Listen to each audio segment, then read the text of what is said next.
शिंदेच्या शिवसेनेचे आमदार संजय गायकवाड ते सदनकदा कुठल्या ना कुठल्या अशा वक्तव्यावरती वादग्रस्त वक्तव्यावरती ते चर्चेत असतात। आज जे आहे ते आपण पाहिलं भारतीय जनता पार्टीच्या कार्यकर्त्यांचा पक्षप्रवेश होता आणि त्यांनी एक वक्तव्य केलं होतं। त्या संदर्भात बोलण्यासाठी श्वेता महाले आमदार आपल्यासोबत आहेत। ताई काय सांगाल, असे चर्चा करणं, वक्तव्याचं चर्चेत राहणं, एकंदरीत काय सांगाल? चर्चेत राहायचं म्हणजे काहीही वक्तव्य करणं हे तर खरं चुकीचंच आहे। परंतु ठीक आहे, त्यांचा मतदारसंघ आहे, त्यांच्या तोंडून ते निघालेलं आहे, त्याच्यामुळे त्यांचा मतदारसंघ आणि त्यांचं ते बोलणं त्यांना लखलाप। परंतु मातृतीर्थ आमचा जो बुलढाणा जिल्हा आहे हा जिजाऊ माँसाहेबांचा जिल्हा आहे। जिजाऊ माँसाहेबांच्या जिल्ह्याच्या नावाने आमच्या बुलढाणा जिल्ह्याची ओळख आहे।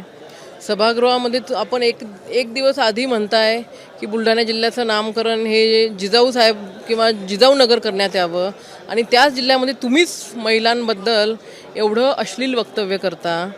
कुठंतरी या वक्तव्यामुळे आमच्या बुलढाण्यातच नाही तर तमाम महिलांमध्ये अतिशय नाराजी आलेली आहे। त्यांचं हे विधान अतिशय निषेधार्थ आहे। माणसाने बोलावं, आपला आपला पक्ष वाढवावा, परंतु ते बोलण्यामध्ये तारतम्य त्या ठिकाणी ठेवलं पाहिजेत, सुसंस्कृतपणा त्या ठिकाणी असला पाहिजेत। ठोकशाही, आखाड्याची, दादागिरीची भाषा ही सर्वसामान्य जनतेला एका आमदाराकडनं, लोकप्रतिनिधींकडनं अपेक्षित नाही आहे। डॉक्टर बाबासाहेब आंबेडकरांनी आपल्याला संविधान दिलेलं आहे आणि त्या संविधानामध्ये लोकशाहीला सर्वोच्च मानून एकदा लोकप्रतिनिधी झाल्यानंतर आपण ठोकशाहीची, आखाड्याची भाषा करण्यापेक्षा आपल्या मतदारसंघातल्या लोकांना विकासाच्या माध्यमातून जोडण्याचा प्रयत्न त्या ठिकाणी केला पाहिजे। एकंदरीत अजून एक त्यांचं वक्तव्य होतं की कार्यकर्त्यांसाठी 35 कोटी सोडले म्हणून। हा कुठला असा व्यवसाय आहे ज्यामध्ये 35 कोटी कमिशन मिळेल? कुठला आहे? मला असं वाटतं ते वक्तव्य त्यांचं आहे, तर त्यांनाच ते विचारलं पाहिजेत की बाबा असा कुठला तुमचा व्यवसाय आहे की त्या व्यवसायाच्या माध्यमातून तुम्ही एवढं मोठं त्या ठिकाणी कार्यकर्त्यांसाठी सोडता आणि असे कोणते कार्यकर्ते आहेत? आता माझ्या तरी माहितीनुसार जे कार्यकर्ते शिवसेनेचे आहेत, आम्ही महायुतीमध्ये आहोत, जिल्हा प्रमुख असतील आमचे ओमसिंग भाऊ किंवा आमचे बुलढाण्याचे तालुका प्रमुख असतील धनुभाऊ, यांच्याकडे तर मला आत्तापर्यंत कुठे फॉर्च्युनर दिसलेली नाही आहे। नेमके कोणचे आहे? ठीक आहे, ते म्हटलेत तर ते खोटं तर बोलत नाहीत कधी, ते खरंच बोलतात, त्याच्यामुळे ते म्हटलेत त्याच्यावरती आपण विश्वास ठेवूयात। चांगली गोष्ट आहे, त्यांचा मतदारसंघ त्यांना लखला।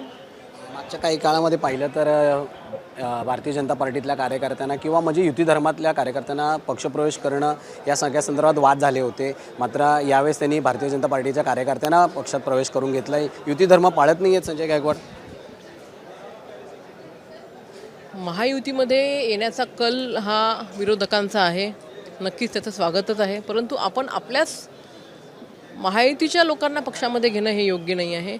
मी माझ्या मतदारसंघामध्ये एकाही महायुतीच्या पदाधिकाऱ्याचा, म्हणजे शिंदे गट आणि अजित पवार गट यांच्या एकाही पदाधिकाऱ्याचा प्रवेश हा भारतीय जनता पार्टीमध्ये घेतलेला नाही आहे। परंतु संजू भाऊ गायकवाडांकडनं मात्र जाणीवपूर्वक भारतीय जनता पार्टीच्या आमच्या सरपंचांना टार्गेट करण्यात येतं, त्यांना आमिष दाखवण्यात येतं। आता 35 कोटी म्हटल्यानंतर काय कसली कमी नाही आहे, काहीतरी मोठा व्यवसाय आहे त्याचा आमिष ते दाखवतात आणि बिचारे सरपंच त्या आमिषाला काही बळी पडतात। तसा एखादा सरपंच आमचा बळी पडलाय, परंतु ठीक आहे, ही भाषा आता या वक्तव्यासंदर्भात CM किंवा एकनाथ शिंदे उपमुख्यमंत्री यांच्याशी काही चर्चा झाली आहे?